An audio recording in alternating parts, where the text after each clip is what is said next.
Hello, welcome to all of you my YouTube channel. आप सभी का हार्दिक स्वागत, अभिनंदन। आज की क्लास में हम जहां एडवांस मैथ में हमारा टॉपिक चल रहा था सांख्यिकी स्टैटिक्स केंद्रीय प्रवृत्ति के मान, जहां अंतिम छोर की ओर आज जिसके तीनों समांतर माध्य, बहुलक और माध्यिका, इन तीनों का आज माध्य विचलन किस प्रकार से निकाले जाते हैं। आज की क्लास महत्वपूर्ण यहाँ से रहेगी कि आज की टॉपिक की चर्चा माध्य विचलन से होगी। और जितने भी, यदि आप चैनल पर फर्स्ट बार हो तो जितने भी लेक्चर्स पीछे बने हुए हैं इनको अलग से आप लगातार लेते रहिए, जहां आपकी जो भी कमी है वो मुझे भी पता चले। और अब जो भी आपको डाउटफुल रहती है तो वो कमेंट बॉक्स में आप शेयर कीजिए। और आगे क्वेश्चन बढ़ने से पहले, कॉन्सेप्ट में बढ़ने से पहले, मैं आपको थोड़ी सी ब्रीफ जानकारी देना चाहूँगा कि अब से आपको किसी भी प्रकार से परेशान होने की जरूरत नहीं है। जॉइन मेरा खुद का टेलीग्राम है, उसमें आप maths classes by Mukesh sir के द्वारा MCG ये आप कोड डालिए, जहां आपको एक पूर्ण रूप से नोटिफिकेशन मिल जाएगा। ठीक है, क्लास जिस प्रकार से अपडेट होती है उसी प्रकार के आपको जहां डाल दिया जाए उसी क्लास में आपको ये अवेलेबल हो जाएगी। और आप ध्यान रहे, आपको अब मेहनत की ओर करना है, कहीं किसी और स्थान से भटकने की जरूरत नहीं है। आप किसी एक चीज़ पर यदि फोकस करके या विश्वास करके रहते हो तो मैं वादा करता हूँ कि आपको अच्छे से अच्छा कंटेंट अवेलेबल कराने की कोशिश करूँगा। जय हिंद। अब हम क्लास को शुरुआत करते हैं। आज की क्लास में हम माध्य विचलन के बारे में जानकारी पढ़ रहे थे। उस माध्य विचलन के बारे में क्या था, मैंने कल वाली क्लास में थोड़ी सी इसकी दे रखा था कि जानकारी की औसत माध्य विचलन किस प्रकार से होता है। माध्य विचलन माध्यम से निकाला जाता है जिनकी ज्ञात की जा सकती है, जिसका और विचलनों का औसत मान सबसे कम होता है। और यदि माध्यिका से निकाला गया माध्य विचलन हमेशा कम होता है। ये इस प्रकार की मैंने जानकारी आपको बताई और इसके अनुसार एक क्वेश्चन भी दिया था जहां आपको पता है कि समांतर माध्य किस प्रकार से निकाला जाता है। समांतर माध्य एक्स फलन बराबर जहाँ टोटल नंबर्स ऑफ संख्या होती है उसी के अनुसार हम समांतर माध्य निकालते हैं। ठीक है, अब इसके समांतर माध्य का निकालने के बाद आपको माध्य विचलन किस प्रकार से निकाला जाता है, उस माध्य विचलन का फॉर्मेट आपको बताऊं। माध्य विचलन का फॉर्मेट आपको बताऊं कि जो भी आपका सीमा रहता है उसमें से x बार रहता है, समांतर माध्य रहता है। और समांतर माध्य घटाने के बाद जो भी आपका नंबर ऑफ सिस्टम रहता है यही आपका माध्य विचलन का फॉर्मेट होता है। और इसके बाद आप किस प्रकार से इसको डिवाइडेशन में लगा सकते हो समांतर माध्य निकालने के लिए। ये फॉर्मेट करने के बाद आपको जो भी फंक्शन आता है, जो भी आपका कार्यफलन किया जाता है, उस समांतर माध्य को इस प्रकार से डेरिवेटिव कर सकते हैं। देखिए, अब क्वेश्चन करते हैं हम एक जो आपकी सतत श्रेणी यानी जो आपकी सारणी के रूप में डेटा दिया होता है, तो आप उस सारणी के डेटा को किस प्रकार से इनपुट के रूप में डाल सकते हो। देखिए, अब आपके पास मैं क्वेश्चन पढ़ने की कोशिश करूंगा। यदि एक कक्षा की 10 छात्रों की संख्या की विषय में प्रतांक अंक निम्न है, तो माध्य विचलन ज्ञात कीजिए। भाई, आपकी कोई क्लास है जिसमें 10 छात्रों की सीरियल नंबर 10 छात्रों की संख्या है, स्टूडेंट है, उसमें प्राप्तांक निम्न प्रकार से है। देखिए, इस प्रकार से यह अंक है नंबर ऑफ एक्स। ठीक है, पहली कक्षा वाले छात्रों को, स्टूडेंट को कितने प्रकार से मिला है, तो उससे आपको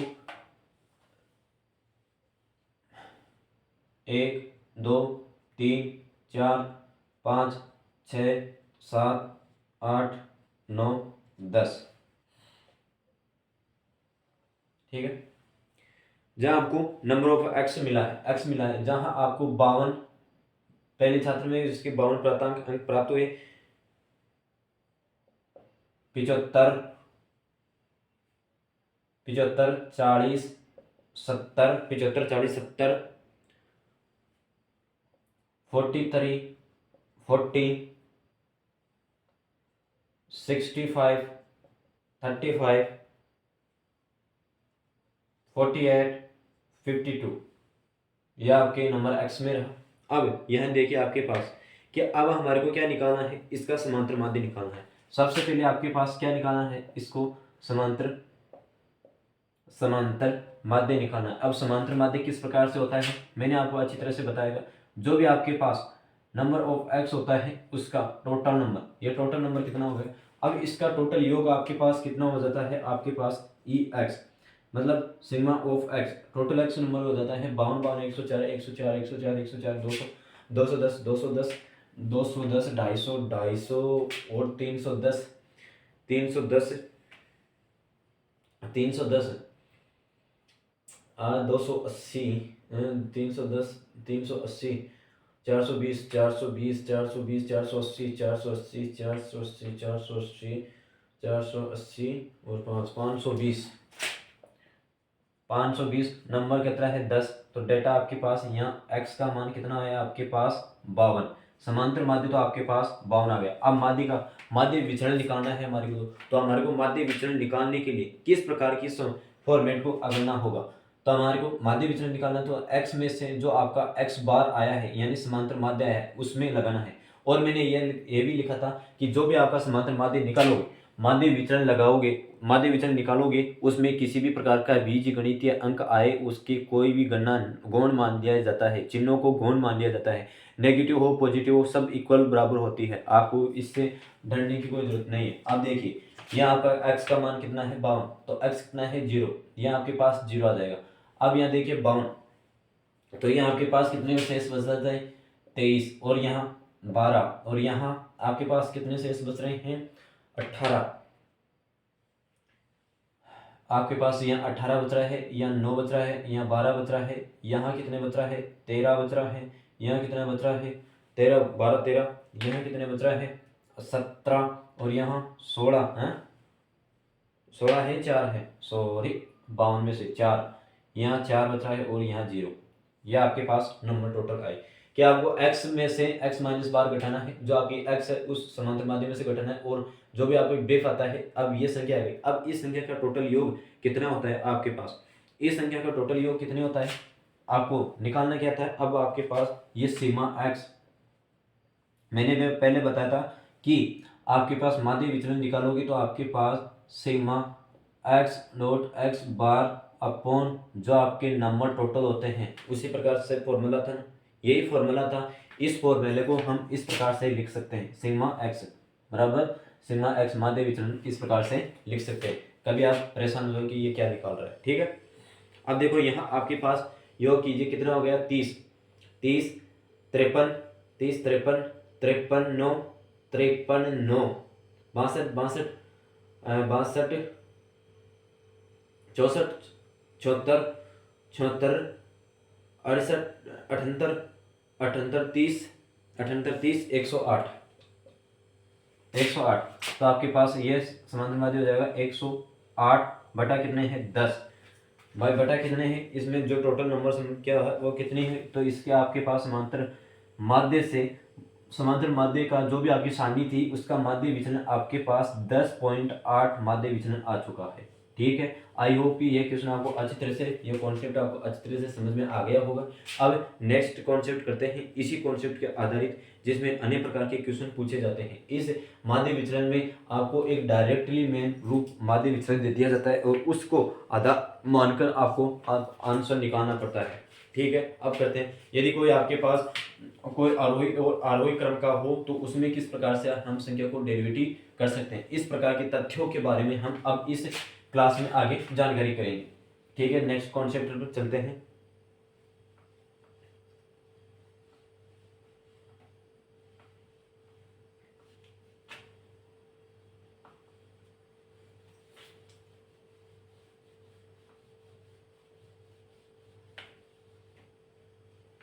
और जितनी कैलकुलेशन आप अपने माइंड में करोगे वही आपको फायदेमंद रहेगी,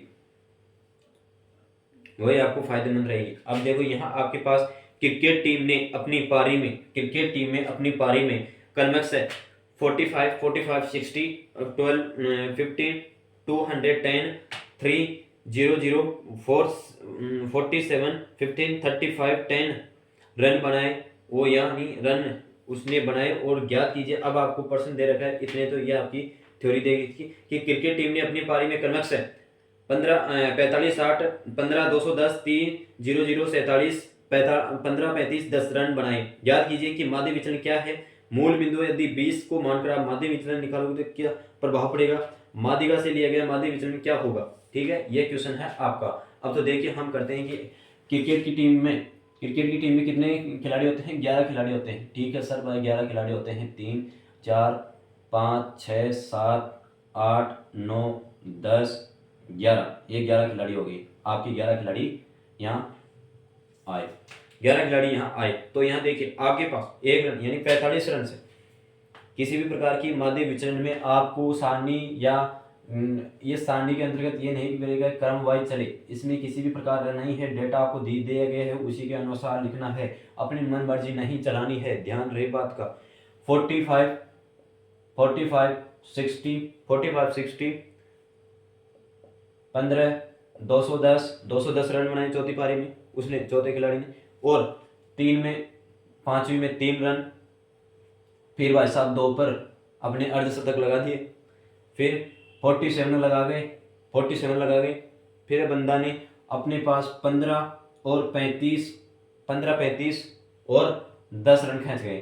ठीक है भाई, एक पहला खिलाड़ी 45 रन, दूसरा खिलाड़ी 60 रन, तीसरा खिलाड़ी मतलब अपनी पारी में है ना, तीसरा 15, चौथा 210, पांचवा 3 और 6, 7 तो अपने बराबर में हो गए। 8, 47, 9, 15, 10, 15, 35 और 11 खिलाड़ी 10 रन। तो यहाँ टोटल आपके पास कितने होने चाहिए, इसका क्या मान होना चाहिए, सिग्मा एक्स, ये चाहेगा हमारे को, बहुत जरूरत है इसकी।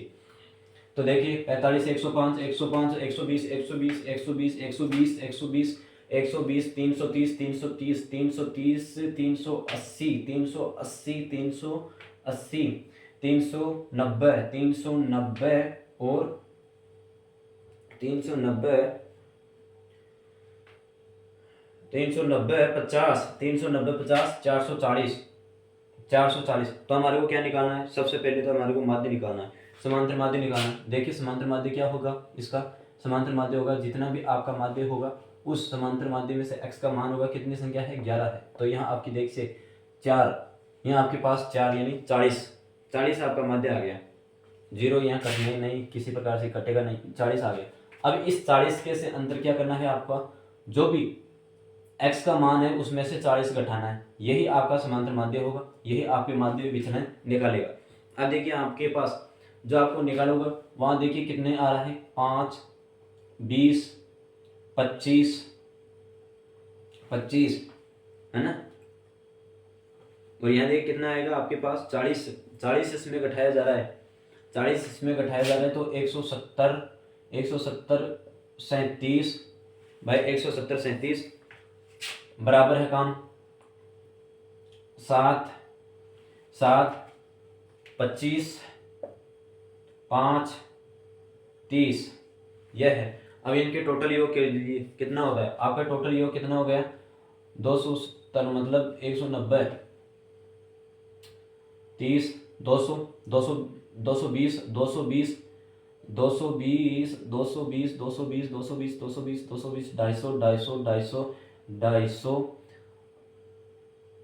310, 310, 310, 310, यहाँ आपके पास 310 और 4 0, 404 यही योग हो गया। तो अब देखिए आपको क्या निकालना है, आपको मैंने बताया था कि माध्य विचलन किस प्रकार से निकालते हैं। माध्य विचलन जो आपका x बार होता है माध्य विचलन, जहाँ आपके पास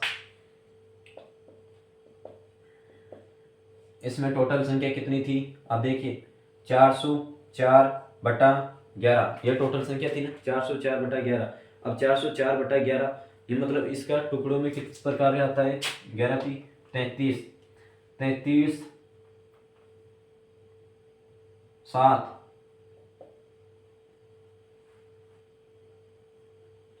36.75, यह आपके बहुलक, यह आपका माध्य विचलन हो गया।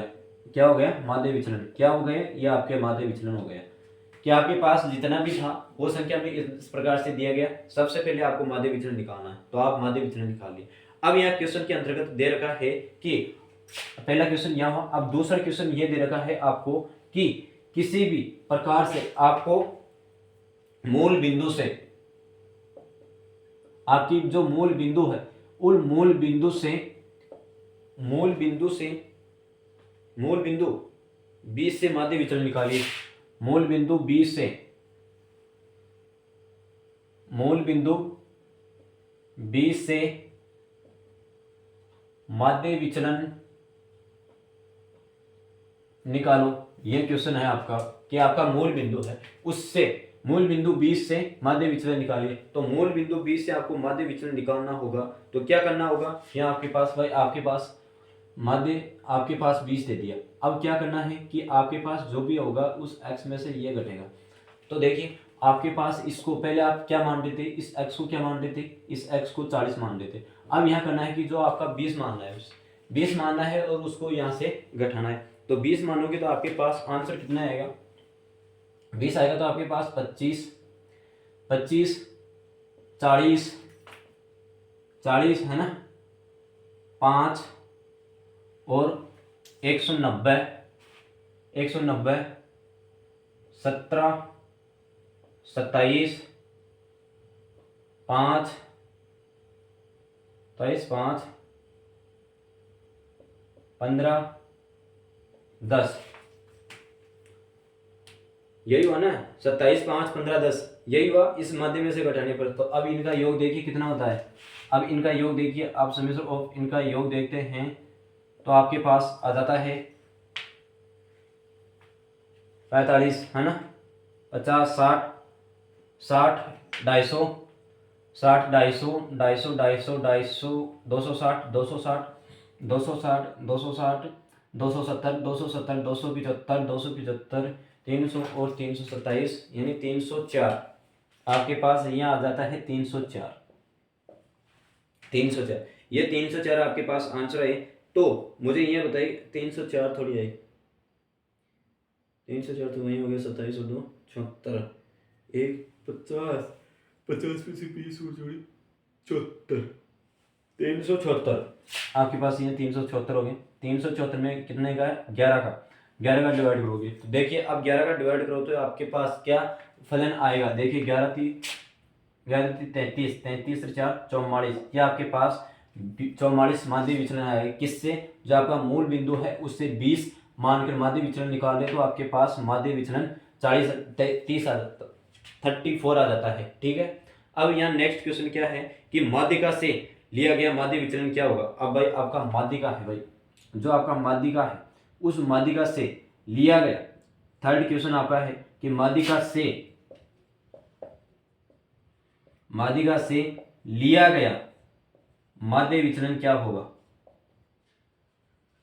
माध्यिका से लिया गया माध्य विचलन क्या होगा, लिया गया माध्य विचलन क्या होगा। अब तो माध्य विचलन क्या है भाई, जो आपका माध्यिका है उस माध्यिका विचलन से लिया गया माध्य विचलन क्या होगा, है ना, यह क्वेश्चन है आपके पास।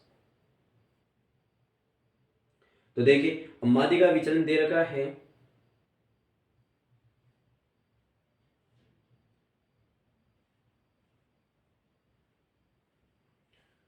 माध्यिका विचलन लिया गया है उससे माध्यिका विचलन। अब माध्यिका का अर्थ क्या होता है कि जो भी आपका क्रम वाइज में चेंज करना पड़ेगा। अब यहाँ आपको आवश्यकता पड़ेगी कि क्रम के अनुसार इस संख्या को लिखो। क्रम के अनुसार आप संख्या को लिखोगे तो आपके पास आंसर क्या होगा, यही है माध्यिका। इस माध्यिका को आप क्रम के अनुसार लिखोगे तो आपके पास देखना उत्तर किस प्रकार से आपके पास समक्ष आता है।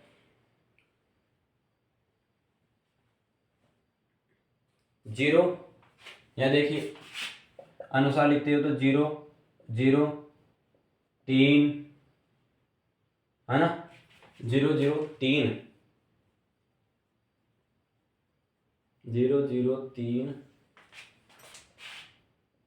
10 15 15 15 15 से ऊपर है क्या कोई संख्या, 15 से ऊपर नहीं है। 35 35 से ऊपर कोई संख्या है, 45 45 है, 45 है। 45 से ऊपर कोई संख्या है, 45 से ऊपर 47 47 47 से ऊपर कोई संख्या है, 47 से ऊपर कोई संख्या है 210, ये 210 मतलब 47 बराबर 210। ये आपके पास और क्या संख्या बच गई रे, हाँ 60 बच गई, नहीं 60 210 60 210 मतलब ये एक क्रम अनुसार कि आपको सीरीज के बढ़ते हुए क्रम में लगाना है। 0 0 3 2 5 ये टोटल कितनी संख्या 1 2 3 4 11 है। तो अब इनका योग मतलब अब 11 है। तो मुझे ये बताइए कि 11 + 1 आपको माध्यिका का सूत्र बता रखा था। तो 12/2 यानी छठवां पद कौन सा होगा इसका? छठवां पद कौन सा होगा? 1 2 3 4 5 6 ये छठवां पद है। तो इसका माध्यिका कितना हो जाएगा? माध्यिका इसका 15 हो जाएगा। आई होप ये क्वेश्चन आपको अच्छी तरह से समझ में आ गया होगा। इस माध्यिका का आपको सूत्र मैंने बता चुका था पहले कि जो भी आपका माध्यिका आएगा उसमें n+1/2 करना है। n/+2 करना है। पहला क्वेश्चन साधारण माध्य विचलन निकालना था, फिर आपको मूल बिंदु से 20 मानकर उसको माध्य विचलन निकालना था, फिर आपको माध्यिका से लिया गया माध्य विचलन निकालना। तो क्रम के अनुसार जचाना होगा और n+2 ये क्वेश्चन आपको लगाना होगा। आप क्वेश्चन देखते हैं नेक्स्ट मैं किस प्रकार से क्वेश्चन करते हैं। देखिए आपके पास एक नेक्स्ट क्वेश्चन है, फिर आपके पास नए कॉन्सेप्ट की जानकारी करेंगे कि आज का नया कॉन्सेप्ट है कौन सा। उस नए कॉन्सेप्ट के बाद आपकी ये स्टैटिक्स है वो कंप्लीट हो जाएगी।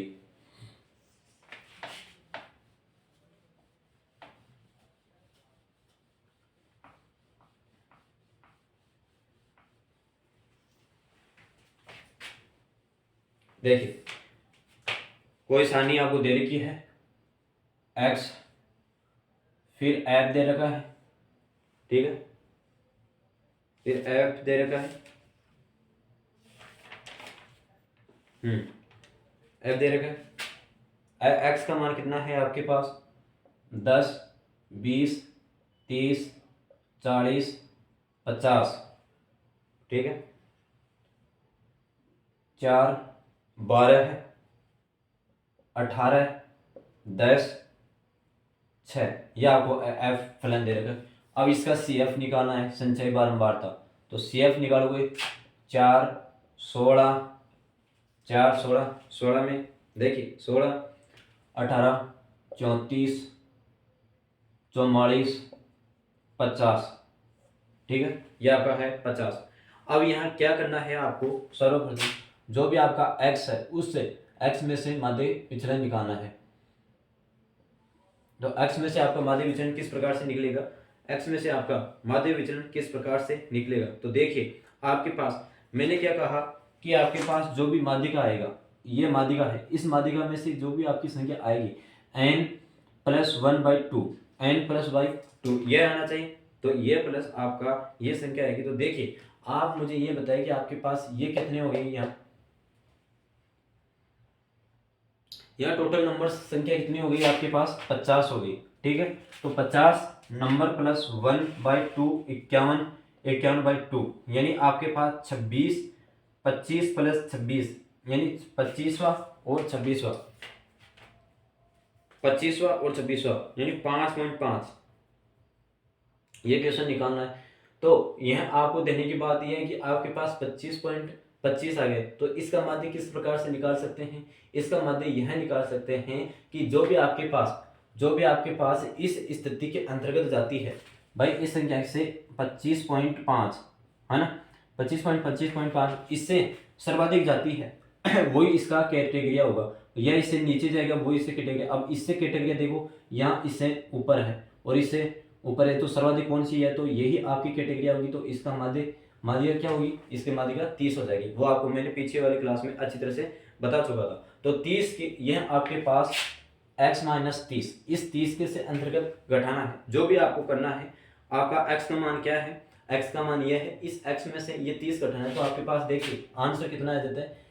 20 30 में से घटाना है तो 20 और 10 0 10 20 यह आपका माध्यिका आ जाता है। अब यहाँ आपके पास क्वेश्चन में जानकारी देने के लिए आपको क्या निकालना होगा? माध्य विचलन निकालना होगा। तो माध्य विचलन निकलेगा या तो आपके माध्यिका ही हुआ। अब माध्यिका विचलन निकालने के लिए सबसे पहले आपको फॉर्मेट क्या है? जो भी आपका माध्य विचलन निकला था, ठीक है, इसको मिटा देता हूँ, ये काम हो गया इससे। जो भी आपका माध्य विचलन निकला था, यह आपका माध्य विचलन था। इस माध्यिका विचलन में जो भी आपका fx है, fx x-x बराबर जो भी है इससे गुणा कर दीजिए। अब इस स्थिति को आप गुणा करोगे तो देखिए आपके पास किस प्रकार से आंसर आता है।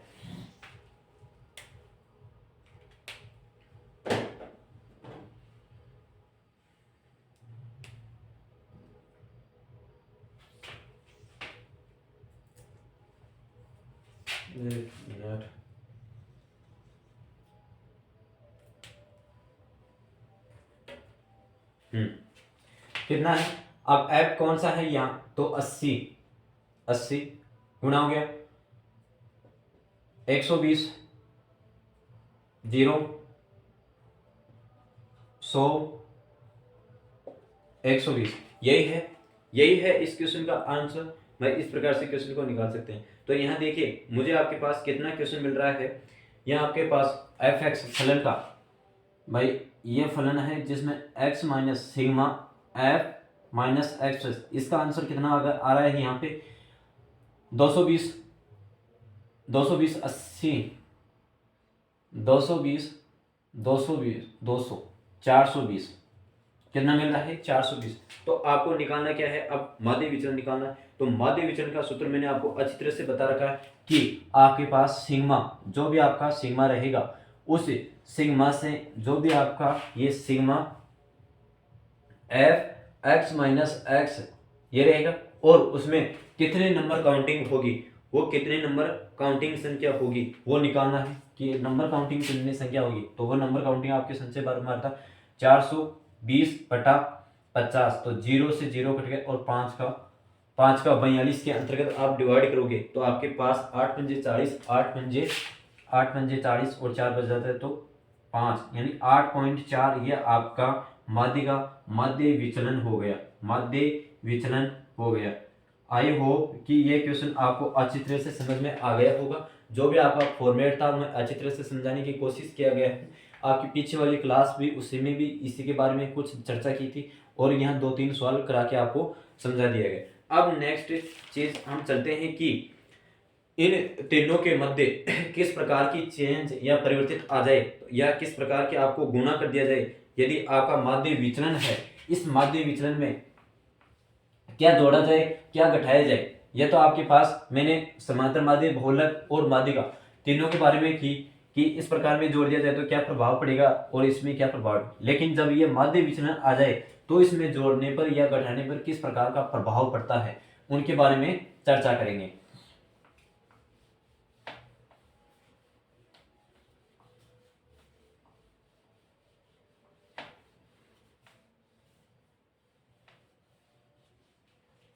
हाँ देखिए 10 संख्याओं का माध्य, देखो एक बार और बताऊं मैं आपके पास कि माध्य विचलन है, इस माध्य विचलन पर किसी भी संख्या का जोड़ने या घटाने, जोड़ने या घटाने पर, जोड़ने या घटाने पर माध्य विचलन का या माध्य विचलन पर, है ना, का भी कर सकते हो या पर मान का कोई प्रभाव नहीं पड़ेगा।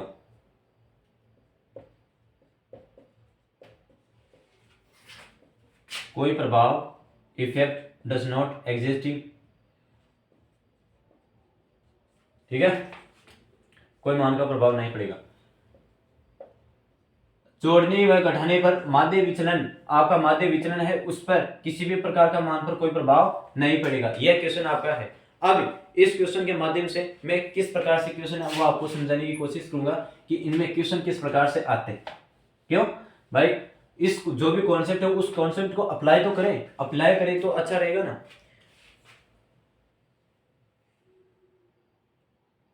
देखो जोड़ने या घटाने पर कोई प्रभाव नहीं पड़ेगा।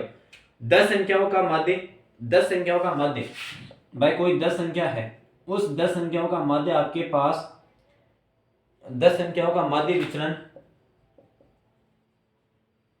डायरेक्ट करेंगे हम।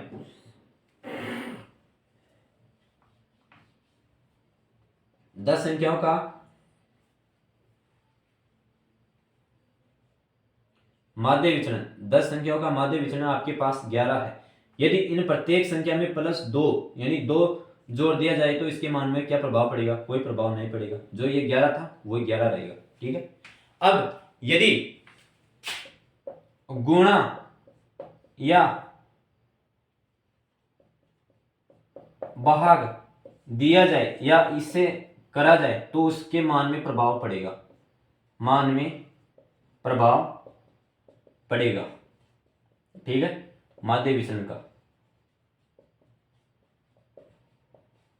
ठीक है, आयोग कि आपके पास संख्याओं का यदि माध्य गुणा हो या भागफल हो तो उसमें आपके पास गुणा हो माध्य विचलन में। देखो कोई भी संख्या दी गई हो और उसका माध्य विचलन आपको दिया गया है, तो यदि वह कोई प्रत्येक संख्या को आपको गुणा करा दिया जाए या भाग करवा दिया जाए तो उसके मान के प्रभाव में जो आपका माध्य विचलन दे रखा था उसमें मान के प्रभाव में प्रभाव पड़ेगा। अब तो देखिए कैसे, या आपके पास कोई 10 संख्या है, उन 10 संख्याओं का योग मतलब 10 संख्याओं का माध्य 4 है, 10 संख्याओं का माध्य विचलन 4 है। भाई आपके पास 10 संख्या है, 10 नंबर सिस्टम है जिसमें उनका माध्य विचलन आपके पास कितना है, 4 है, 4 है। यदि प्रत्येक संख्या को 5 से गुणा कर दिया जाए, प्रत्येक संख्या को 5 से गुणा कर दिया जाए, कि प्रत्येक संख्या को 5 से मल्टीप्लाई कर दिया जाए, गुणा कर दिया जाए, तो माध्य विचलन में क्या प्रभाव पड़ेगा? कोई प्रभाव पड़ेगा? बिल्कुल पड़ेगा। गुणा कर दीजिए तो आपके पास माध्य विचलन 4 था तो इसका माध्य विचलन कितना हो जाएगा?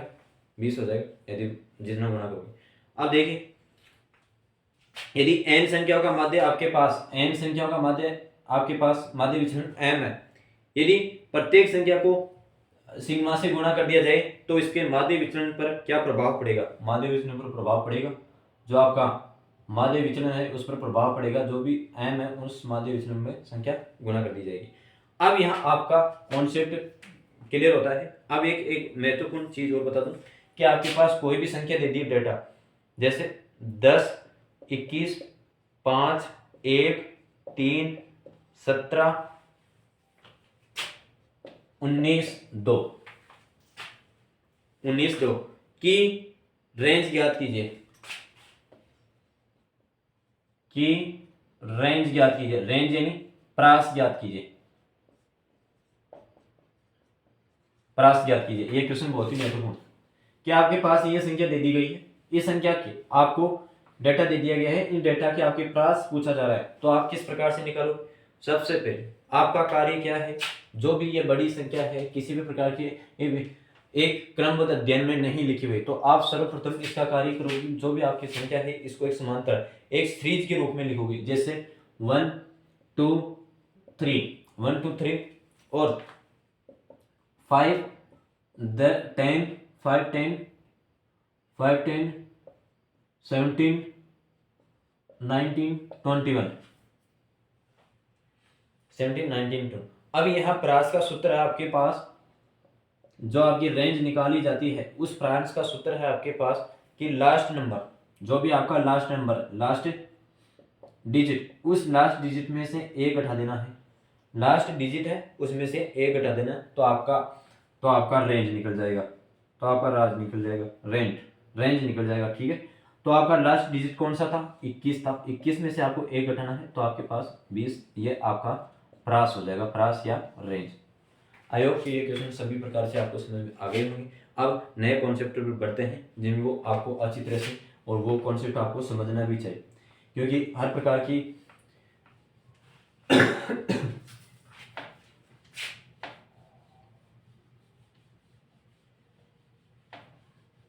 नए कॉन्सेप्ट बढ़ने से पहले मैं आपसे थोड़ी चर्चा कर लूं, कैसे और कैसे नहीं हो आप।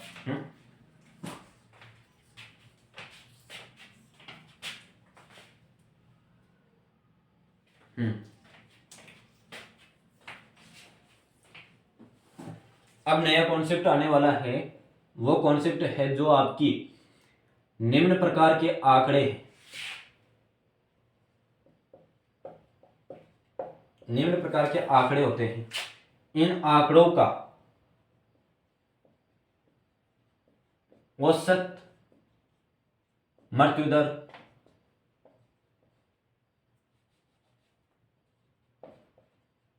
जन्म दर, जनगणना, जनसंख्या, उद्योगपतियों का उत्पादन, मैनेजमेंट, बैंक का ट्रांजैक्शन इत्यादि प्रकार के जो आप इसी में पढ़ोगे, ये आपकी स्टैटिक्स के अंतर्गत ही आता है।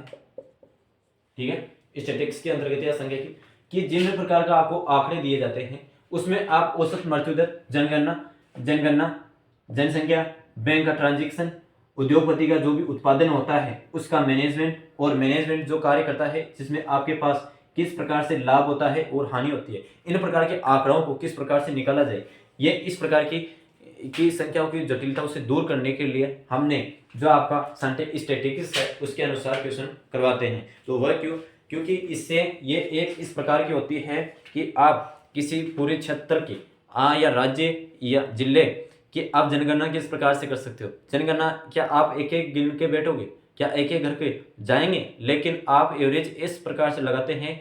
एक पूरे क्षेत्र में भाई 1000 गांव है, 1000 में से एक निश्चित संख्या कैटेगरी कर दी जाती है कि इस निश्चित संख्या से आपको इस प्रकार से निकालना है या निकालना है कि किस प्रकार से वह आपका औसत एवरेज निकाला जाए। औसत एवरेज का मतलब जो आपको एवरेज है उसी के माध्यम से थोड़े से क्वेश्चन रिलेटेड हो सकते हैं। तो यदि आप चैनल में फर्स्ट बार हो तो आप इस औसत वाला जो एवरेज चैप्टर है उसको अच्छी तरह से क्लियर कर ले, क्योंकि वहां मैंने आपको बहुत विस्तृत रूप से जानकारी अवेलेबल करवाया है। ठीक है, अब देखते हैं आपके पास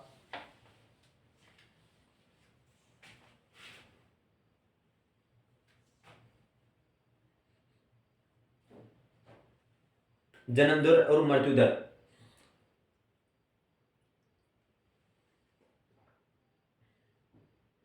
जन्म दर मृत्यु दर पर आधारित क्वेश्चन। यदि जन्म दर निकालनी हो, यदि हमें जन्म दर निकालनी हो तो जन्म लेने वाले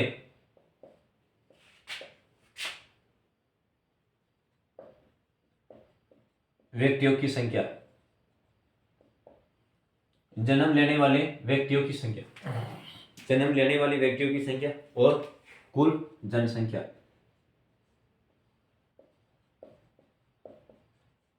कुल जनसंख्या। यदि आप लैंग्वेज से ज़्यादा मेरी बोलने पर ध्यान दो तो आपको अच्छी नॉलेज मिल सकती है। राइटिंग पर ना जाए, क्योंकि मैथ वाले की ज़्यादा राइटिंग सुधारने से कोई फायदा या नहीं है। बस एक्स को सूत्र आना चाहिए और काम हो जाना चाहिए। हाँ देखिए, जन्म दर जो भी आपके कैटेगरी में जन्म लेने वाले व्यक्तियों की संख्या होगी कुल संख्या में से, और आपको करना क्या होगा उसमें से आपको पहले परसेंटेज थी उसमें से 100 करता था आप, लेकिन यहाँ आपको 1000 संख्या कैटेगरी मानकर 1000 से गुणा कर दिया जाता है। इसी प्रकार मृत्यु दर निकालनी हो, हमें क्या निकालनी हो, मृत्यु दर। मृत्यु दर निकालने के लिए मरने वालों की संख्या, मरने वाले व्यक्तियों की संख्या, मरने वाले व्यक्तियों की संख्या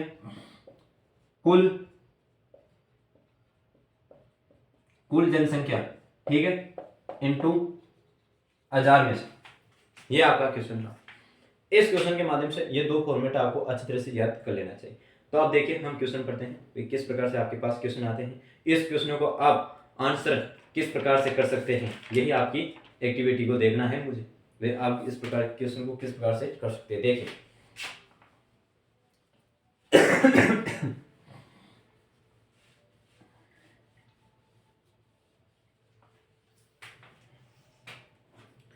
वर्ष 2012 में शहर की, मतलब कोई शहर है जिसकी एक्स जनसंख्या, कोई एक्स है उसकी एक्स जनसंख्या है, शहर ए है, शहर क्या है ए, 2012 की, वर्ष 2012 की शहर में जनसंख्या एक्स, शहर एक्स की जनसंख्या 3,50,000 थी। कितनी थी, 3,50,000, 3,50,000 थी। इस वर्ष शहर में कुल जीवित शिशु, इस वर्ष शहर में कुल जीवित शिशु की जन्म की संख्या, भाई जो आपका जन्म है उनमें शिशु की संख्या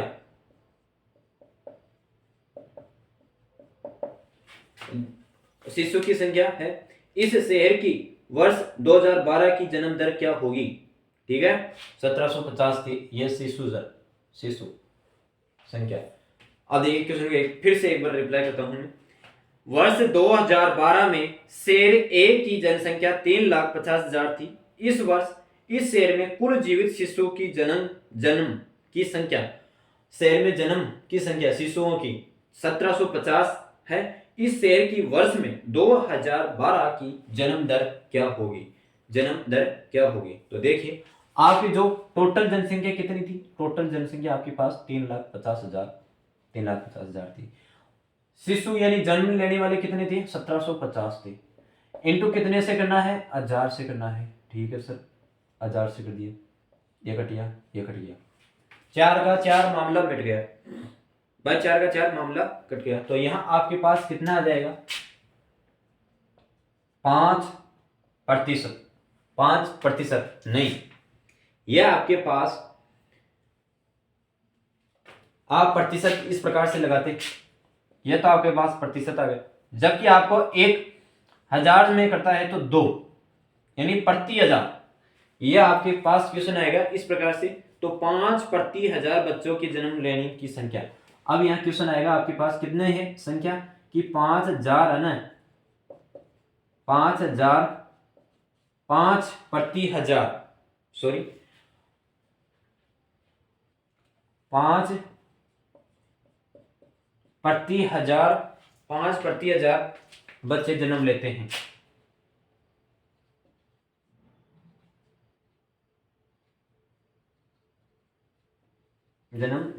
ठीक है, 5 प्रति 1000 जन्म लेने वालों की संख्या, टोटल जनसंख्या 1000 से आपको परसेंटेज निकालनी। इसी प्रकार राज्य ए की वर्ष 2009 में, राज्य ए की यानी आपका राज्य ए है जिसमें वर्ष 2009 में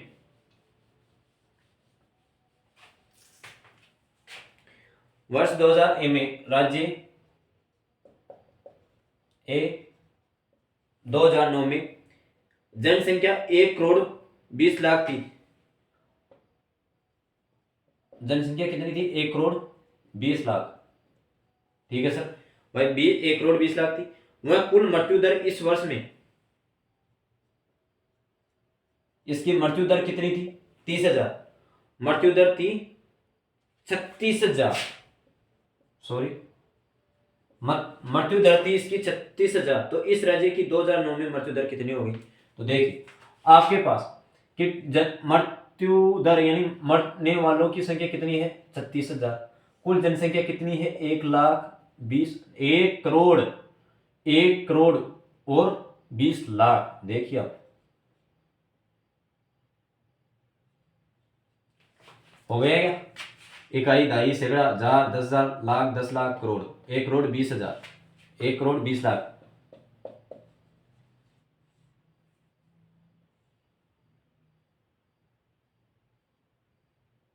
3 है, 3 गए।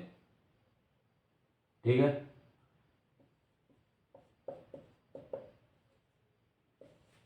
3 बिल्कुल 3 आ गया।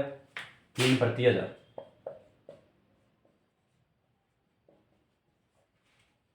3 प्रति 1000 मरने वालों की संख्या, मृत्यु दर कितनी है? 3 प्रति 1000।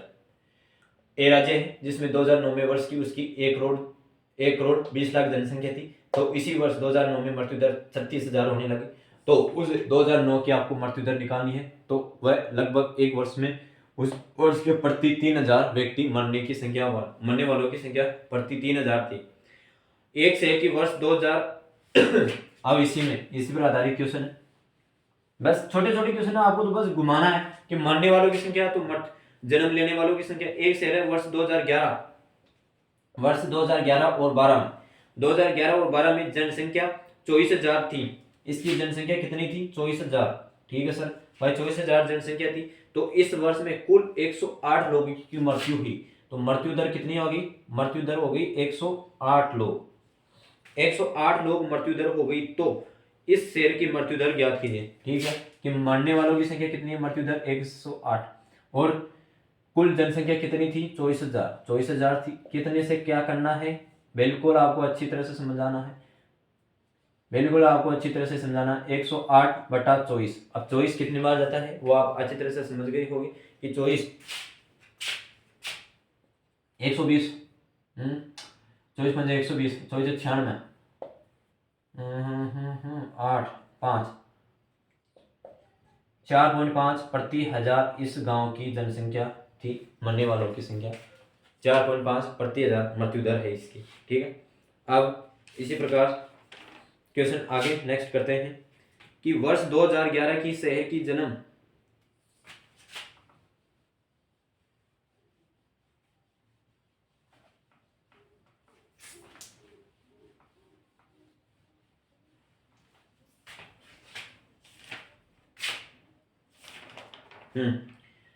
वर्ष 2011 की शहर एम में की जन्म दर 7 प्रति हजार है, वह कुल जीवित शिशु दर की संख्या 231 थी। तो इस वर्ष शहर एम की औसत जनसंख्या क्या है। देखिए यहाँ क्वेश्चन क्या दे रखा है, इस क्वेश्चन को समझना होगा, बहुत ही ये इंपॉर्टेंट क्वेश्चन है कि वर्ष 2011 में शहर एम की, कोई शहर है एम, वर्ष 2011 में, ठीक है, वर्ष 2011 में जन्म दर कितनी है उसकी, 7 प्रति हजार, 7 प्रति हजार कुल जीवित, 7 प्रति हजार, वह कुल जीवित शिशु दर की संख्या, जीवित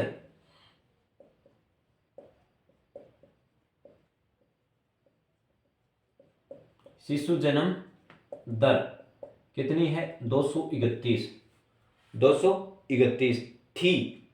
तो इस वर्ष शहर की औसत वर्ष यानी जो औसत जनसंख्या वो कितनी है। अब पूछा क्या है, आपको जन्म दर दे रखी है 7%, जीवित होने वाली शिशु जन्म दर की 231 दे रखी है, और यह कह रहा है कि आपकी इस टोटल जनसंख्या बताओ। अब टोटल जनसंख्या पूछ रही है आपको, इस प्रकार के क्वेश्चन आपको थोड़ी घुमाने में मिल सकता है। तो टोटल जनसंख्या आपके पास कितनी होगी, देखिए कि आपके पास क्या था, जन्म लेने वालों की संख्या, ठीक है, आपके पास जनसंख्या नहीं है तो इनटू, आपके पास जन्म नहीं है तो क्या करोगे, ठीक है, 1000 और 7 यानी प्रति दर जन्म 7 से लेने वाले। तो देखिए आप क्वेश्चन को किस प्रकार से करोगे, आपका 7 यहाँ लग जाएगा, 231/7 इंटू 1000 बराबर x, इस प्रकार से ये क्वेश्चन हुआ। अब तुम मुझे ये बताइए कि आपके पास ये 7 से कितनी बार कट रहा है, ये 7 से कट रहा है 7 या 21, 7 या 21, और फिर से 2, 7 या 21, 2 बच रहा है, 2 फिर 1, 33 इंटू 1000, तो टोटल जनसंख्या इसकी हो गई 33,000। इस शहर की जनसंख्या टोटल हो गई आपके पास 33,000, ठीक है, ठीक है ना। जो आपको प्रति दर दे रखी है और आपको टोटल संख्या पूछ रहा है, क्या करना है, बस ये करना है, फॉर्मेट ना, इस जन्म दर को नीचे लाना है और x का मान निकालना है, ठीक है। ये क्वेश्चन हो गया। अब इसी प्रकार एक क्वेश्चन और, फिर हमारे क्लास को यहीं पे एंड करते हैं।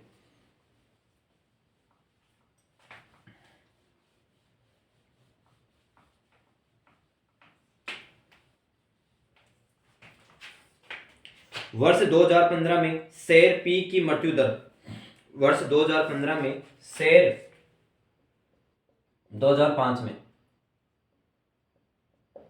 शेर पी में मृत्यु दर थी 7.5 प्रति हजार थी। इस वर्ष में आरंभ व अंत में इस शहर की जनसंख्या 8,000, 80,000 व 88,000 थी। अब देखो आपको इस शहर की आरंभ व अंत में जनसंख्या कितनी थी, 80,000 व 88,000, 80,000 में 88,000 थी। तो कुल मृत्यु दर बताइए, तो कुल मृत्यु दर बताओ, क्या थी, देखो वर्ष 2015 में शेर पी की मृत्यु दर 7.5 प्रति हजार थी। वह इस वर्ष में आरंभ और अंत में जनसंख्या थी 80,000 वह 88,000 थी। तो कुल मृत्यु दर निकालना है आपको, ठीक है। आपको यहाँ क्वेश्चन में समझने की बात क्या है और क्या नहीं, देखिए आप मुझे ये बताइए कि आपके पास टोटल जनसंख्या कितनी होगी, 88, 168 में 2 का भाग दीजिए तो आपके पास 84। ये तो एवरेज औसत आ गई इसकी भाई, इसकी आरंभिक मतलब एवरेज मृत्यु दर इतनी होगी और 84। तो और ये आपके पास 84 होगी, तो मृत्यु दर मतलब आपको टोटल जनसंख्या निकालनी है तो कितनी मृत्यु दर यह है, तो x इंटू 84,000 भाई होगा ही, और 7.5%, 7.5%, ठीक है सर। 84 तो एक इधर गुना हो जाएगा भाई, 84,000 तो ये हो गया, आपको मल्टीप्लाई करना था 84,000, यह है एवरेज औसत हो गई इसकी, सॉरी एवरेज 84,000 हो गई, ठीक है। और मल्टीप्लाई कितने से था, 1000 से था, 7.5% ये था, तो 3 से 3 कट गई, तो 3 से 3 कट गया, वो तो पहले भी कट गया, तो कटो या ना कटो। अब देखो यहाँ आपको x का मान निकालना, तो 84 इंटू 7.5, 84 इंटू 7.5, तो यह आपके पास 0, 7×5 6, यह आपके पास 430 आ जाएगी मृत्यु दर। इस शहर की मृत्यु दर आपके पास 430 आ जाएगी। यह क्वेश्चन आई होप कि अच्छी तरह से समझ में आ गया होगा। इस क्वेश्चन के माध्यम से आपको यही क्लास डीएन कर दी जाए तो अच्छा रहेगा। कॉन्सेप्ट भी पूरे हो चुके हैं और सारी आवश्यक जानकारियां हैं वो आपको मैंने अवेलेबल करवा दी गई है। अब आप तो बस प्रैक्टिस पर ध्यान दीजिए और आपका बेड़ा पार होता जाएगा। एक क्वेश्चन और करवा देता हूं जिससे आपको जो भी डाउट है वो और निकल जाती है क्योंकि एक क्वेश्चन और करवा देता हूं क्योंकि प्रैक्टिस ही महत्वपूर्ण रहती है। अब देखिए वो क्वेश्चन क्या है। फिर यहाँ आपके पास ये टॉपिक आज उठाया वो क्लियर हो गया एडवांस मैथ में। एक से वर्ष 2007 में वर्ष, इस वर्ष का तो कोई रोल ही नहीं है, अंत में जनसंख्या 1 लाख थी। अंत में 1 लाख थी जनसंख्या, अंत में कितनी थी, अंत में 1 लाख थी, ठीक है 1 लाख थी। यदि इस वर्ष की यहां कुल 200, इस वर्ष यहां पर 285 मृत्यु दर थी, मृत्यु दर गठित हुई, तो वह मृत्यु दर 3 प्रति हजार थी। और वह मृत्यु दर कितनी थी, वह मृत्यु दर 3 प्रति हजार थी, 3 प्रति हजार थी। तो वर्ष 2007 के आरंभ में जनसंख्या कितनी थी, तो वर्ष 2007 के आरंभ में जनसंख्या कितनी थी। देखिए क्वेश्चन को फिर पढ़ने की कोशिश करूंगा कि 1 से वर्ष 2007 के अंत में जनसंख्या 1 लाख थी। यदि इस वर्ष यहां कुल 285 मृत्यु दर घोषित हुई, तो वह मृत्यु दर 3 प्रति हजार से है थी। तो दो मतलब भाई आपकी मृत्यु दर कितनी से थी, 3 प्रति हजार से थी। तो इसकी प्रारंभिक जनसंख्या निकालनी है, ठीक है आपको प्रारंभिक जनसंख्या निकालनी है, निकालते रहो, कोई आपको प्रॉब्लम नहीं रहेगी। हाँ देखिए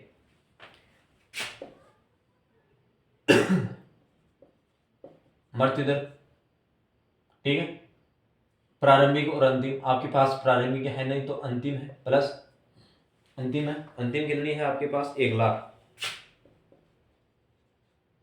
1 लाख इंटू 1000, ये 3 प्रति हजार से थी, ये 3 प्रति हजार से थी। तो मुझे ये बताइए कि आपके पास इन टोटल, ये तो आपने निकाला था ना भाई, टोटल निकाल के क्या करना है, दोनों का कॉमन एवरेज निकालना था। तो दोनों का कॉमन एवरेज निकालना था तो ये आपके पास देखो किस प्रकार से गुना हो जाता है। देखिए 2 × 285 इंटू 2 × 285, ये आपके पास x यहाँ चला जाएगा और 1000। तो देखिए आपके पास x यहाँ जाता है, तो आप इस x को किस प्रकार से गुणा कर सकते हैं? 3x प्लस 1,03 हो गया क्या? 1,02 सैकड़ा 1000 10,000 1,00,000 हो गए। ये इतनी थी। तो आप इस सोल को किस प्रकार से करोगे? तो आपके पास 285 यानी 57 570 से 1000, तो 5,70,000 हो जाएगी। 5,70,000 बराबर 3x प्लस 3,00,000